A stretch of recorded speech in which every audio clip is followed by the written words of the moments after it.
Hello friends, welcome to my YouTube channel Hatim Ali's Life. তো বন্ধুসকল আজি মই পুনৰাই আপোনালোকৰ মাজলৈ আহিলো। আজি মোৰ আলোচ্য বিষয় হ'ব ভেন্দি খেতি। তো ভেন্দি খেতি কেনেকৈ কৰিম, এই খেতিৰ লাভালাভ কি ধৰণৰ মাটিত আমি এই ভেন্দি খেতি কৰিব লাগে, এই খেতিটো কৰিবলৈ হ'লে আমি কেনেকুৱা ধৰণৰ পন্থা হাতত ল'ব লাগিব আৰু কিমান দিন পিছে আমি ভেন্দি উঠাই বজাৰলৈ বিকিব পাৰিম আৰু ভেন্দি লগোৱাৰ ধৰণটো কেনেকুৱা আৰু কোনটো মৌসুমত আমি ভেন্দি লগাব লাগিব, তাৰমানে কোনটো সিজনত লগালে আটাইতকৈ বেছি ফলন দিয়ে আৰু ভেন্দি খেতিৰ কৰাৰ প্ৰধান কৌশলটো কি, মাটিৰ অম্লতা গুণাগুণ কেনেকুৱা হ'ব লাগিব, গুটি লগোৱাৰ আগতে আমি ভেন্দি খেতিটোত কি সাৰ আমি ইউজ কৰিব লাগিব আৰু এনেকৈ গজালি মেলাৰ পিছত আমি কি সাৰ দিব লাগিব আৰু পোকে যেতিয়া পাতখিনি ফুলাই দিব বা পাতখিনি কাটি থাকিব বা উৰণীয়া পোকে ডিস্টাৰ্ব কৰিব তেতিয়া আমি কি ঔষধ দিম। তো এই কথাখিনি মই এ টু জেডখিনি কথা কৈ আছোঁ, আপোনালোকে কেৱল স্কিপ নকৰাকৈ মোৰ ভিডিঅ'টো আৰম্ভণিৰ পৰা শেষলৈকে নিশ্চয় চালে আপোনালোকে নিশ্চয় গম পাব যে আজিৰ ভিডিঅ'ৰ মাজেদি মই আপোনালোকৰ লগত কি কথাখিনি শ্বেয়াৰ কৰি আছোঁ। তো দেৰি নকৰি আৰম্ভ কৰা যাক। ভেন্দি খেতি তো আটাইতকৈ তাৰমানে টকা উপাৰ্জন কৰাৰ ভিতৰত আটাইতকৈ ফলনদায়ক খেতিৰ ভিতৰত আছে ভেন্দি খেতি, যাক আমি এদিন পিছে উঠাই কিনে বজাৰলৈ বিক্ৰী কৰিব পাৰিম। 1 বিঘা মাটিৰ পৰা অন্তত 3 পৰা 2.5 কুইণ্টেল ভেন্দি আমি বজাৰলৈ বিকিব পাৰিম। আৰু কি জাতৰ ভেন্দি ইয়াত লগোৱা হৈছে, মই প্ৰথমতে বীজটো নিৰ্বাচন কৰি দিছোঁ। আপোনালোকে বজাৰৰ পৰা হাইব্ৰিড F1 লিখা থকা বীজ আপোনালোকে বজাৰৰ পৰা ক্ৰয় কৰিব। তো ভেন্দি বহুত আছে, আলিয়া আছে, চম্পা, চামেলি, তাৰপিছত আছে ৰাধিকা, ইলোৰা। মই ইয়াত যিটো খেতি আপোনালোকক দেখুৱাই আছোঁ ইয়াত লগোৱা হৈছে চামেলি ভেন্দি। এই ভেন্দিৰ গুণাগুণ লাভালাভ কি, চামেলি ভেন্দি দেখাত একেবাৰে চিকচিকীয়া, শুং একেবাৰে কম, হাত উঠাবলৈ গ'লে হাতত শুং কমকৈ লাগিব, উঠাওঁতে সহজ সাধ্য। আৰু এই খেতি কৰিবলৈ হ'লে মাটিৰ গুণাগুণ হ'ব লাগিব ওখ, এঢলীয়া, পলসুৱা, অম্লতা বেছি থকা মাটিত, হিউমাযুক্ত মাটিত এনেকুৱা খেতিৰ বাবে বৰ উপযোগী। আৰু এই ভেন্দি খেতিত আপোনালোকে গুটি যেতিয়া লগাব তাৰ এসপ্তাহ আগতে আপোনালোকে ইফকো লিকুইড এটা আছে, ইফকো লিকুইড প্ৰতি কঠাত 1 বটলকৈ দিব লাগিব। শুকান গোবৰৰ লগত সংমিশ্ৰণ কৰি 1 কঠা মাটিত এটাকৈ বটল দিব লাগিব। 300 ml বটল আছে, 500 ml বটলো আছে। আপোনালোকে যোগাযোগ কৰিব, মই কি পদ্ধতিত দিব লাগে লিকুইডখিনি মই আপোনালোকক এ টু জেড বুজাই দিম। আৰু এটা কথা হ'ল, এই খেতি কৰাৰ আগমুহূৰ্তত আপোনালোকে বিঘা প্ৰতি 1 গাড়ীকৈ গোবৰ সাৰ দি দিব। গোবৰ সাৰ দিয়াৰ পিছত লিকুইড দিয়াৰ পিছত যদি লিকুইড আপোনালোকে বিচাৰি পোৱা নাই তেনেহ'লে আপোনালোকে খেতিত চূণ সিঁচিব। চূণ আৰু লিকুইডে একে ধৰণৰে কাম কৰে, কিন্তু চূণতকৈ লিকুইডে অলপ পৰিমাণে কাম বেছি কৰে, মাটিত থকা বীজাণু নষ্ট কৰে, বীজাণু ধ্বংস কৰি দিয়ে। আজিকালি ধৰক আমাৰ খেতি বাতি কৰি আছোঁ, এই খেতিটোত আমি ৰাসায়নিক সাৰ ইউজ কৰি আমি মাটিৰ গুণাগুণ নষ্ট কৰি পেলাইছোঁ। তাৰ কাৰণে চূণ আৰু লিকুইড দিলে মাটিৰ গুণাগুণ ভাল হয়, বীজাণু নষ্ট হয়। আমি পৰৱৰ্তী যেতিয়া খেতি বাতি কৰোঁ তেতিয়া আমাৰ অন্তত মাটিখিনি অকণমান ভাল হৈ আহে লিকুইড আৰু চূণ দিলে। আৰু যেতিয়া লগাব তাৰ 3 দিন পৰা 4 দিন আগত, 3 পৰা 4 দিন আগতে আপোনালোকে বা এসপ্তাহ আগতে আপোনালোকে কি কৰিব লাগিব, চুপাৰ দিব লাগিব বিঘা প্ৰতি 30 কিলো, পটাছ দিব 8 পৰা 10 কিলো, DAP আপোনালোকে দিব ৰঙাটো 10-26 বুলি কয়, এইটো দিব 8 পৰা 10 কিলো দি হাল মাৰি ধুনীয়াকৈ ময়াই ধূলিময় কৰি তাৰপিছত আপোনালোকে গুটি লগাব। গুটি লগোৱাৰ পদ্ধতি, শাৰীৰ পৰা শাৰীৰ ডিষ্টেঞ্চ ৰাখিব 1 ফুট বা 1 হাত।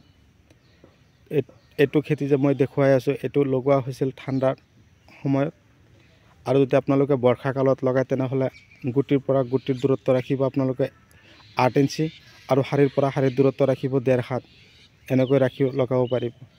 কিন্তু এতিয়া ঘনকৈ লগোৱা হৈছে এটা কাৰণ, তাৰমানে এতিয়া ধৰক ঠাণ্ডাৰ বতৰ, তাৰমানে গজালি দুটা এটা মিছ যোৱাৰ কাৰণে এনেকৈ ঘনকৈ লগোৱা হয়।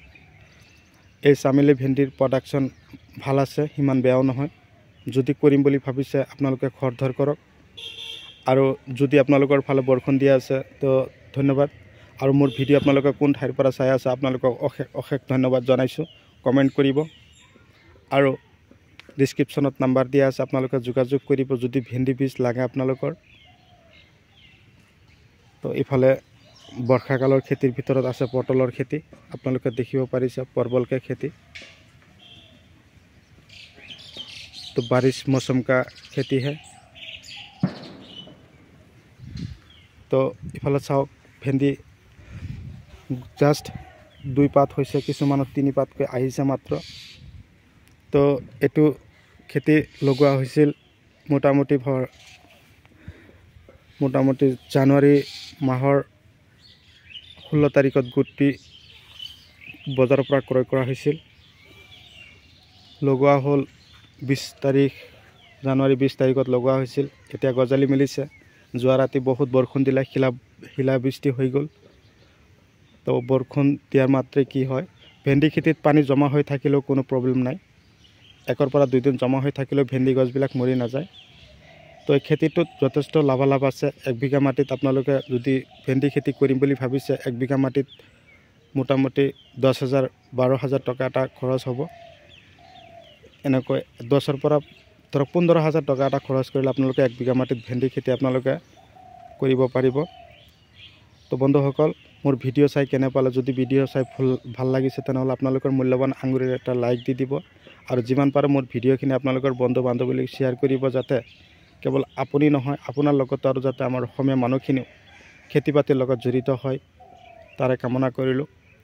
তো দাদা এজনে কমেণ্ট কৰিছে, দাদা ভেন্দি খেতিৰ A to Z ভিডিঅ' দিব লাগে। তো আৰু কথাটো হ'ল মানে কি, যদি বৰষুণ আপোনালোকৰ ফালে দিয়া নাই কোনো টেনশ্যন নাই। আপোনালোকে কি কৰিব, জলসিঞ্চনৰ ব্যৱস্থা হাতত ল'ব। আৰু জলসিঞ্চন কৰাৰ পিছত তাৰমানে এনেকুৱা গজালি মেলাৰ পিছত যেতিয়া ভেন্দি গছৰ পাতৰ 4 পৰা 5টা পাত ওলাব, তাৰমানে গছৰ 4 ইঞ্চিমান ওখ হ'ব, তেতিয়া আপোনালোকে কি কৰিব, প্ৰতি বিঘাত 10 কিলোকৈ আপোনালোকে DAP দিব, 10-26 আৰু 98 বা 95 দানা আপোনালোকে ইউৰিয়াৰ লগত সিঁচিব খেতিত। আৰু পাৰিলে ইউৰিয়া ভেন্দি খেতিত অকণমান কমকৈ দিব। ইউৰিয়া বেছি দিলে ভেন্দি গছখিনিত তাৰমানে কেঁচুৰি বেমাৰে পায়। তেতিয়া আপোনালোকে ডেলিগেট স্প্ৰে কৰিব, পাৰিলে একতাৰা ইকা এতিয়া স্প্ৰে কৰিব লাগিব। যেতিয়া এই গছটো মই যে আপোনালোকক দেখুৱাইছোঁ, এনেকুৱা ধৰণৰ গছ থাকিলে ইকা একতাৰা ইউজ কৰিলে হৈ যাব। পৰাপক্ষত আপোনালোকে 98 আৰু 95 দানাটো বেছি ইউজ কৰিব। যেতিয়া গছত ভেন্দি লাগিব তেতিয়া আপোনালোকে স্পাৰ্কাৰ জিয়াৰ এটা দানা আছে, বাল্টিনত 10 কিলো থাকে, সেই দানাটো আপোনালোকে খেতিত সিঁচিব। প্ৰতি বিঘাত 1 বাল্টিন 10 কিলোকৈ দিলেই যথেষ্ট। এনেকৈ পদ্ধতিমতে, মোৰ পদ্ধতিমতে যদি আপোনালোকে খেতি কৰে, 1 বিঘা মাটিৰ পৰা 2.5 পৰা 3 কুইণ্টেলকৈ ভেন্দি এদিন পিছে আপোনালোকে উঠাই কিনে বজাৰলৈ মাৰ্কেটলৈ বিক্ৰী কৰিব পাৰিব। আমাৰ খাৰুপেটীয়া বালুগাঁও এইখিনি চব্জি খেতিৰ লগত আপোনালোকৰ চব্জি খেতি যাতে মিলাব পাৰে। আমাৰ খাৰুপেটীয়া বালুগাঁও এইফালে চব্জি বহুত উৎপাদন হয়। আজিকালি ধৰক চব্জি উৎপাদন কৰি খাৰুপেটীয়া বালুগাঁৱৰ মানুহখিনিয়ে ধৰক আজিকালি চাকৰি কৰা মানুহতকৈ টকা উপাৰ্জন বেছি কৰি পেলাইছে। আজিকালি ধৰক বহুত টকা কৰি পেলাইছে এখেতে। কিন্তু এটা কথা আপোনালোকক কওঁ, আমাৰ অসমীয়া মানুহখিনি এতিয়াও বুজিবলৈ আমি যেন বাকী আছোঁ। আমি এতিয়াও খেতি বাতিত লাগাই নাই। আমি অন্ততঃ 7 বিঘা 8 বিঘাকৈ মাটি যদি চব্জি খেতি কৰিব পাৰোঁ, টকা যিমান খেতিব সিমানহে আপোনাৰ আহিব। সেইকাৰণে মই কৈছোঁ, খেতি বাতিৰ লগত জড়িত হওক। টকা প্ৰথমতে অলপ খৰচ হ'বই, তাৰপিছতহে আপোনালোকৰ টকা আহিবলৈ আৰম্ভ হ'ব। তো বন্ধুসকল, খেতিত যাতে পোকে ডিষ্টাৰ্ব নকৰে তাৰ কাৰণে মই পোকৰ ঔষধো কৈ দিছোঁ। অল ইন ওৱান এটা ঔষধ আছে, আপোনালোকে স্প্ৰে কৰিব ভেন্দি খেতিত। আৰু যদি পোকে বেছি ডিষ্টাৰ্ব কৰি আছে, ভেন্দিবিলাক ফুটা কৰি আছে, তেনেহ'লে চেমোডিছ এটা ঔষধ আছে, নামটো আপোনালোকে ভালদৰে টুকাই ৰাখিব, চেমোডিছ। এই ঔষধটো আপোনালোকে খেতিত ধুনীয়াকৈ স্প্ৰে কৰিব। আপোনালোকৰ ভেন্দিত কোনো পোক নাথাকিব, ভেন্দিত কোনো ধৰণৰ দাগ নহ'ব, ভেন্দিৰ পাতবিলাক একদম পূৰা চিকচিকীয়া হ'ব। তো বন্ধুসকল, মই আৰু বিশেষ আলোচনা নকৰোঁ, মই এইখিনি কৈ মোৰ আজিৰ ভিডিঅ' সমাপ্ত পেলাইছোঁ। পৰৱৰ্তী ভিডিঅ'ত মই আপোনালোকক পুনৰাই লগ পাম, সেই আশাৰে ধন্যবাদ।